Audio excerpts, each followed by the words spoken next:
Hello everyone, welcome to the Gulshan education. आज हम Lucent series में इकोनॉमिक्स के क्वेश्चन की चर्चा करेंगे। तो क्वेश्चन 1 है, भारतीय अर्थव्यवस्था कैसी है? ऑप्शन है पूंजीवादी अर्थव्यवस्था, साम्यवादी अर्थव्यवस्था, स्वतंत्र अर्थव्यवस्था। ऑप्शन डी है मिश्रित अर्थव्यवस्था।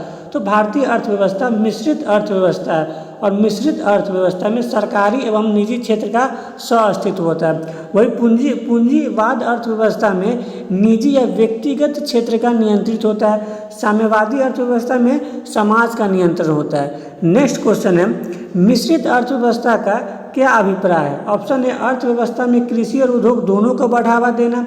ऑप्शन बी, सरकारी एवं निजी क्षेत्र का सह-अस्तित्व। ऑप्शन सी, अमीर एवं गरीब का सह-अस्तित्व। ऑप्शन डी, छोटे और बड़े उद्योग का सह-अस्तित्व। मिश्रित अर्थव्यवस्था का अभिप्राय है सरकारी एवं निजी क्षेत्र का सह-अस्तित्व। नेक्स्ट क्वेश्चन है, आर्थिक विकास की दृष्टि से भारत की गिनती होती है। ऑप्शन है पिछड़े राष्ट्र के रूप में। ऑप्शन बी है विकसित राष्ट्र के रूप में। ऑप्शन सी है विकासशील राष्ट्र के रूप में। ऑप्शन डी, अर्ध विकसित राष्ट्र के रूप में। तो आर्थिक विकास की दृष्टि से भारत की गिनती होती है विकासशील राष्ट्र के रूप में।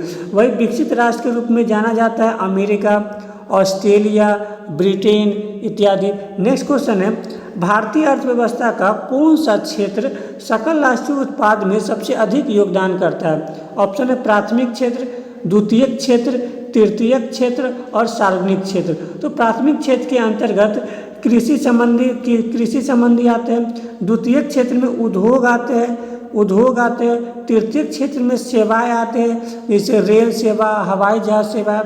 और भारतीय अर्थव्यवस्था का तृतीयक क्षेत्र सकल राष्ट्रीय उत्पाद में सबसे अधिक योगदान करते हैं। नेक्स्ट क्वेश्चन है, बंद अर्थव्यवस्था वह अर्थव्यवस्था है जिसमें मुद्रा पूर्ति पूर्णतः नियंत्रित होती है।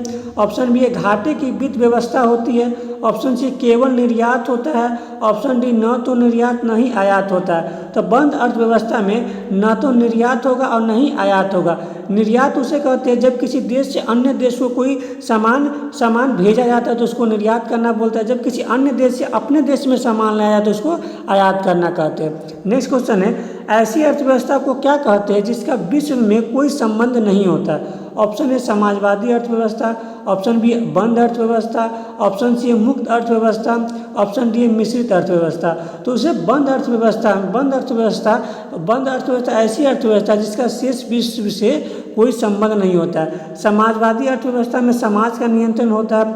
मिश्रित अर्थव्यवस्था में सरकारी एवं निजी क्षेत्र का नियंत्रण होता है। नेक्स्ट क्वेश्चन है, किसी देश का आर्थिक विकास निर्भर करता है? ऑप्शन है प्राकृतिक संसाधन पर। ऑप्शन बी है पूंजी निर्माण पर। ऑप्शन सी है बाजार के आकार पर। ऑप्शन डी, एक से अधिक। तो किसी देश का आर्थिक विकास निर्भर करता है प्राकृतिक संसाधन पर, पूंजी निर्माण पर और बाजार के आधार पर। इसलिए इसका सही आंसर है डी, एक से अधिक। नेक्स्ट क्वेश्चन है, वैश्वीकरण की प्रक्रिया से अभिप्राय है? ऑप्शन है वैश्विक व्यापार गुटों की स्थापना करना।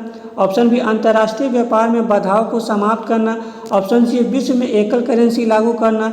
ऑप्शन डी, इनमें से कोई नहीं। तो वैश्वीकरण की प्रक्रिया में अंतर्राष्ट्रीय व्यापार में बाधाओं को समाप्त करना। नेक्स्ट क्वेश्चन है, भारत में अधिकतर बेरोजगारी है? ऑप्शन है तकनीकी। ऑप्शन बी है चक्रीय। ऑप्शन सी है घर्षणात्मक। ऑप्शन डी है संरचनात्मक। तो भारत में अधिकतर बेरोजगारी संरचनात्मक है। वही घर्षणात्मक या चक्रीय बेरोजगारी कृषि के अंतर्गत आता है। नेक्स्ट क्वेश्चन है, भारत में बेरोजगारी के आंकड़े को प्रकाशित एवं नियंत्रित किया जाता है?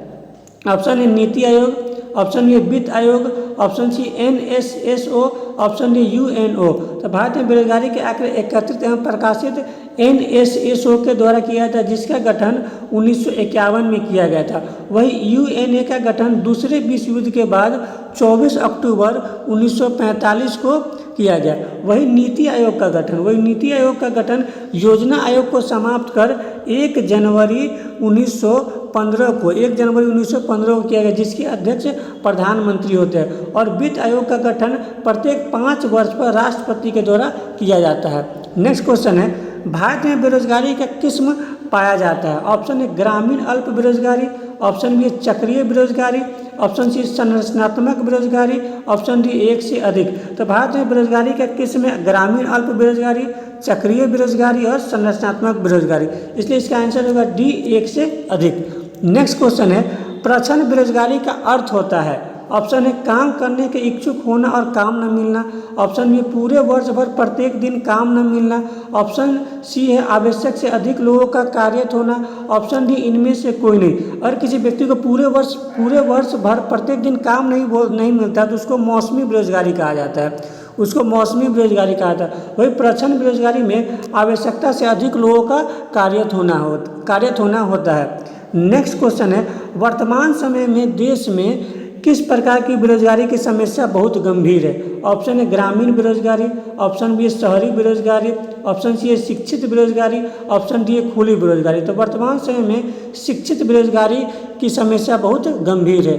नेक्स्ट क्वेश्चन है किस प्रकार के बेरोजगारी में स्नातक तथा स्नातकोत्तर डिग्री वाले युवा नौकरियां प्राप्त नहीं कर सकते। ऑप्शन ए मौसमी बेरोजगारी, ऑप्शन बी प्रच्छन्न बेरोजगारी, ऑप्शन सी है शैक्षणिक बेरोजगारी, ऑप्शन डी इनमें से कोई नहीं। तो मौसमी बेरोजगारी कृषि के अंतर्गत आता है। वही प्रच्छन्न बेरोजगारी में आवश्यकता से अधिक लोगों का कार्यरत होना है। और स्नातक तथा स्नातकोत्तर डिग्री वाले युवा शैक्षिक बेरोजगारी में नौकरी प्राप्त नहीं कर सकते। नेक्स्ट क्वेश्चन है निम्नांकित में से कौन भारत में गरीबी रेखा का निर्धारण करता है। ऑप्शन है केंद्रीय मंत्रिमंडल, ऑप्शन बी है लोकसभा, ऑप्शन सी है राज्यसभा, ऑप्शन डी है नीति आयोग। तो नीति आयोग के द्वारा भारत में गरीबी रेखा का निर्धारण किया जाता है। नीति आयोग का गठन 1 जनवरी 2015 को योजना आयोग को समाप्त कर किया जाए। वही केंद्रीय मंत्रिमंडल कानून को लागू करवाती है। लोकसभा को अस्थायी सदन बोला जाता है क्योंकि इसे कभी विघटित किया जा सकता है। लोकसभा को प्रथम सदन बोला जाता है क्योंकि ये जनता का प्रतिनिधित्व करती है। लोकसभा को जनता का सदन भी बोला जाता है। लोकसभा के सदस्यों का कार्यकाल 5 साल होता है। वही राज्यसभा को अस्थायी सदन बोला जाता है क्योंकि इसे कभी विघटित नहीं किया जा सकता। राज्यसभा को उच्च सदन भी बोला जाता है, इसको कभी भी विघटित नहीं किया जा सकता। राज्यसभा के सदस्यों का कार्यकाल 6 साल तक होता है। तो इसका सही आंसर होगा D NITI Aayog. Next question है अल्प विकसित देशों में गरीबी का मुख्य कारण है। ऑप्शन है स्वैच्छिक निष्क्रियता, ऑप्शन बी आय में असमानता, ऑप्शन सी सांस्कृतिक गतिविधियों का अभाव, ऑप्शन डी है लोगों में बुद्धि का अभाव। तो अल्प विकसित देशों में गरीबी का मुख्य कारण है आय में असमानता। आय में असमानता के कारण ही अल्प विकसित देशों में गरीबी का मुख्य कारण है। नेक्स्ट क्वेश्चन है भारत में निर्धनतम के स्तर का आकलन किया जाता है। ऑप्शन है विभिन्न राज्यों में प्रति व्यक्ति आय के आधार पर, नहीं ये गलत है। ऑप्शन बी परिवार के औसत आय के आधार पर, यह भी गलत है। ऑप्शन सी परिवार के उपभोग व्यय के आधार पर, यह सही है। ऑप्शन डी देश की मलिन वस्तु की जनसंख्या के आधार पर, यह भी गलत है। भारत में निर्धनतम के स्तर का आकलन परिवार के उपभोग व्यय के आधार पर किया जाता है। नेक्स्ट क्वेश्चन है मुख्यतः गरीब उन्मूलन हेतु निम्नलिखित में से किस प्रधानमंत्री ने 20 सूत्री कार्यक्रम प्रारंभ किया। ऑप्शन है Jawaharlal Nehru, option B Lal Bahadur Shastri, option C Atal Bihari Vajpayee, option D Indira Gandhi. तो 20 सूत्री कार्यक्रम इंदिरा गांधी के द्वारा 1972 में प्रारंभ किया गया था। वही जवाहरलाल नेहरू सबसे लंबे समय तक भारत के प्रधानमंत्री और प्रथम प्रधानमंत्री थे। लाल बहादुर शास्त्री दूसरे प्रधानमंत्री थे। वही अटल बिहारी वाजपेयी सबसे कम दिनों तक प्रधानमंत्री बनने वाले व्यक्ति थे। और इंदिरा गांधी भारत की प्रथम महिला प्रधानमंत्री थी। नेक्स्ट क्वेश्चन है निम्नलिखित में से किस राज्य को अत्यधिक कुपोषण के कारण भारत का इथोपिया कहा जाता है। ऑप्शन है बिहार, मध्य प्रदेश, झारखंड, ओडिशा। तो भारत का इथोपिया मध्य प्रदेश को कहा जाता है। वही बिहार राज्य का गठन 1912 में बंगाल से अलग करके किया गया। वही झारखंड राज्य का गठन बिहार से अलग कर 15 नवंबर 2000 को किया गया। वही ओडिशा राज्य का गठन बिहार से अलग कर 1 अप्रैल 1936 को किया गया। नेक्स्ट क्वेश्चन है अंत्योदय कार्यक्रम का उद्देश्य था। ऑप्शन है शहरी गरीबी दूर करना, ऑप्शन बी अल्पसंख्यक को उन्नत करना, ऑप्शन सी अनुसूचित जातियों के जीवन स्तर में सुधार करना, ऑप्शन डी गरीबों में सबसे अधिक गरीब की मदद करना। तो अंत्योदय कार्यक्रम का उद्देश्य है गरीबों में सबसे अधिक गरीब की मदद करना। नेक्स्ट क्वेश्चन है मानव विकास सूचकांक किसने बनाया था। मानव विकास सूचकांक को HDI ह्यूमन डेवलपमेंट इंडेक्स के नाम से भी जाना जाता है, जिसका निर्माण महमूद अल हक के द्वारा किया गया। वही मानव विकास सूचकांक UNDP के द्वारा तैयार किया गया था। अगर आपको वीडियो अच्छा लगे तो लाइक, सब्सक्राइब, शेयर जरूर करें। Thank you.